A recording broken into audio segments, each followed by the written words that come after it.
आज हम लोग हिंदी व्याकरण के अंतर्गत वर्ण को जानेंगे। तो वर्ण किसे कहते हैं? वह छोटी से छोटी ध्वनि जिसके खंड या टुकड़े नहीं किए जा सकते हैं, वर्ण कहलाते हैं। वह छोटी से छोटी ध्वनि जिसके टुकड़े या खंड नहीं किए जा सकते हैं, वर्ण कहलाते हैं। वर्णों का व्यवस्थित समूह वर्णमाला कहलाता है। वर्णों का व्यवस्थित समूह वर्णमाला कहलाता है। तो वर्ण क्या है? वह छोटी से छोटी ध्वनि जिसके खंड या टुकड़े नहीं किए जा सकते हैं, वर्ण कहलाते हैं। वर्ण कितने प्रकार के होते हैं? वर्ण दो प्रकार के होते हैं, स्वर वर्ण और व्यंजन वर्ण। वर्ण के दो प्रकार होते हैं, स्वर वर्ण और व्यंजन वर्ण। स्वर वर्ण किसे कहते हैं? जिन ध्वनियों के उच्चारण में अन्य ध्वनियों का सहारा नहीं लेना पड़ता है। स्वर वर्ण के उच्चारण में दूसरी वर्णों का अर्थात व्यंजन का सहारा नहीं लेना पड़ता है, उन्हें स्वर कहते हैं। इनको बोलते समय मुंह से हवा बिना रुकावट के निकलती है। ये स्वतंत्र ध्वनियां हैं। स्वर के कितने भेद होते हैं? स्वर वर्ण के 3 भेद होते हैं, हर्ष स्वर, दीर्घ स्वर और प्लुत स्वर। तो हर्ष स्वर क्या है? जिन स्वरों के उच्चारण में सबसे कम समय लगता है, उन्हें हर्ष स्वर कहते हैं। इनकी संख्या 4 हैं। कौन कौन? अ, हर्षी, हर्षु, री। और दीर्घ स्वर क्या है? जिन स्वरों के उच्चारण में हर्ष स्वरों से दुगुना समय लगता है। जिन स्वरों के उच्चारण में हर्ष स्वरों से दुगुना समय लगता है, उन्हें दीर्घ स्वर कहते हैं। इनकी संख्या दीर्घ स्वर की संख्या 7 है। कौन कौन? आ, दीर्घी, दीर्घु, ए, ऐ, ओ, औ। तो क्या है? वर्ण किसे कहते हैं? वह छोटी से छोटी ध्वनि जिसके खंड या टुकड़े नहीं किए जा सकते, वर्ण कहलाते हैं। और वर्णों का व्यवस्थित समूह वर्णमाला कहलाता है। वर्ण 2 प्रकार के होते हैं, स्वर वर्ण और व्यंजन वर्ण। स्वर वर्ण क्या है? जिन ध्वनियों के उच्चारण में दूसरी ध्वनियों का सहारा नहीं लेना पड़ता है, उन्हें स्वर वर्ण कहते हैं। स्वर वर्ण के 3 भेद हैं, हर्ष स्वर, दीर्घ स्वर और प्लुत स्वर। हर्ष स्वर क्या है? जिन स्वरों के उच्चारण में कम समय, एक मात्रा का समय लगता है, उसे हर्ष स्वर कहते हैं। इनकी संख्या 4 है, अ, ई, हर्षी, हर्षु, री। दीर्घ स्वर जिन स्वरों के उच्चारण में हर्ष स्वरों से दुगुना समय लगता है, वे दीर्घ स्वर कहलाते हैं। इनकी संख्या 7 है, आ, दीर्घी, दीर्घु, ए, ऐ, ओ, औ। और तीसरा है प्लुत स्वर। प्लुत स्वरों को बोलने में दीर्घ स्वरों से अधिक समय लगता है। दीर्घ स्वर, हर्ष स्वर से ज्यादा समय दीर्घ स्वर में लगता है, और प्लुत स्वर में दीर्घ स्वर से भी ज्यादा समय प्लुत स्वर को बोलने में लगता है। इस जैसे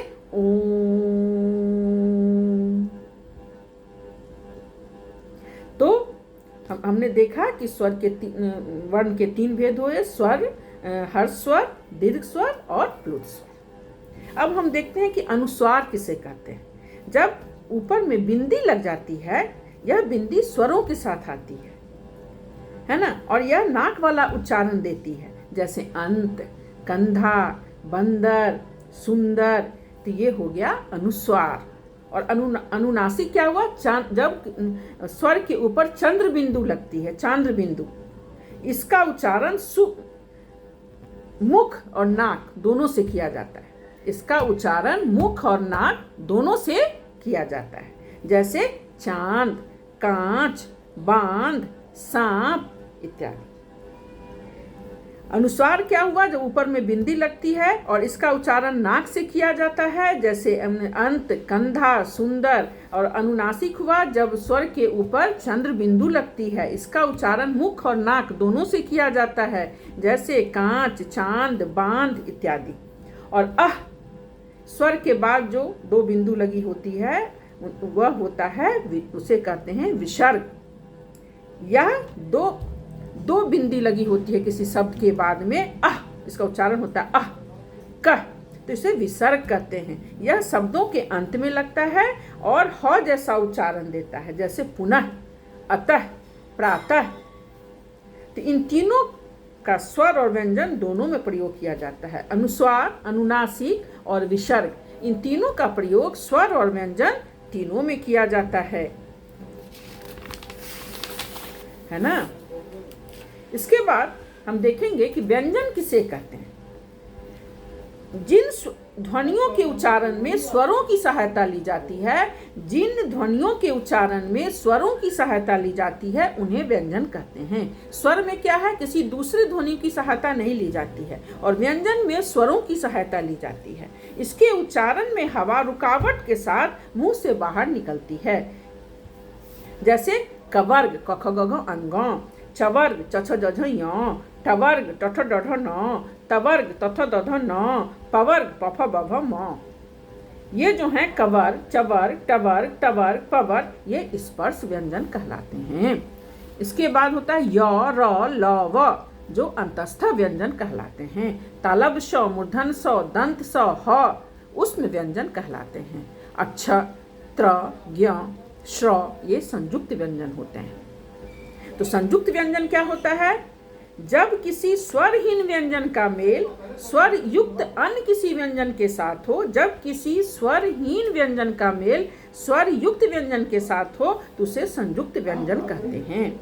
जैसे क हलंत जोर मूर्धन्य श बराबर अक्ष, क्षमा, क्षत्रिय, है ना। जैसे ज हलंत जोर य, ज्ञ, ज्ञान, ज्ञात, ज्ञाता, विज्ञान।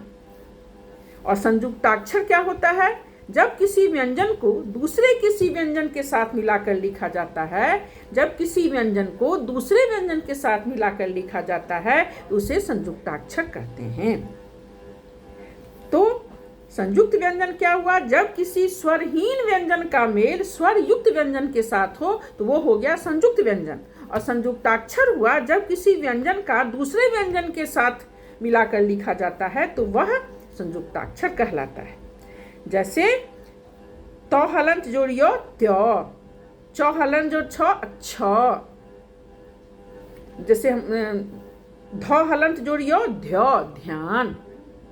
क हलंत जोड़ त, अक्त, वक्ता, शक्ति, मुक्ति। तो इस तरह हमने देखा कि संयुक्त व्यंजन क्या हुआ, जब एक स्वरहीन व्यंजन स्वरयुक्त व्यंजन के साथ मिलता है, तो वो हो गया संयुक्त व्यंजन। और संयुक्ताक्षर हुआ जब किसी व्यंजन का दूसरे किसी व्यंजन के साथ मिलाकर लिखा जाता है, तो वह संयुक्ताक्षर कहलाता है। तो और वर्ण विच्छेद, वर्ण विच्छेद किसे कहते हैं, किसी भी शब्द के वर्णों को अलग अलग करना, किसी भी शब्द के वर्णों को अलग अलग करना वर्ण विच्छेद कहलाता है। किसी भी शब्द के वर्णों को अलग अलग करना वर्ण विच्छेद कहलाता है। तो वर्ण किसे कहते हैं, वर्ण किसे कहते हैं, वह छोटी से छोटी ध्वनि जिसके खंड या टुकड़े नहीं किए जा सकते हैं, उन्हें वर्ण कहते हैं। वर्ण दो प्रकार के होते हैं, स्वर वर्ण, व्यंजन वर्ण। स्वरों की संख्या 11 है और व्यंजन की संख्या 33 है। स्वर वर्ण किसे कहते हैं, जिन ध्वनियों के उच्चारण में अन्य ध्वनियों का सहारा नहीं लिया जाता है, उन्हें स्वर वर्ण कहते हैं। स्वर वर्ण के 3 भेद होते हैं, हर्ष स्वर, दीर्घ स्वर और प्लुत स्वर।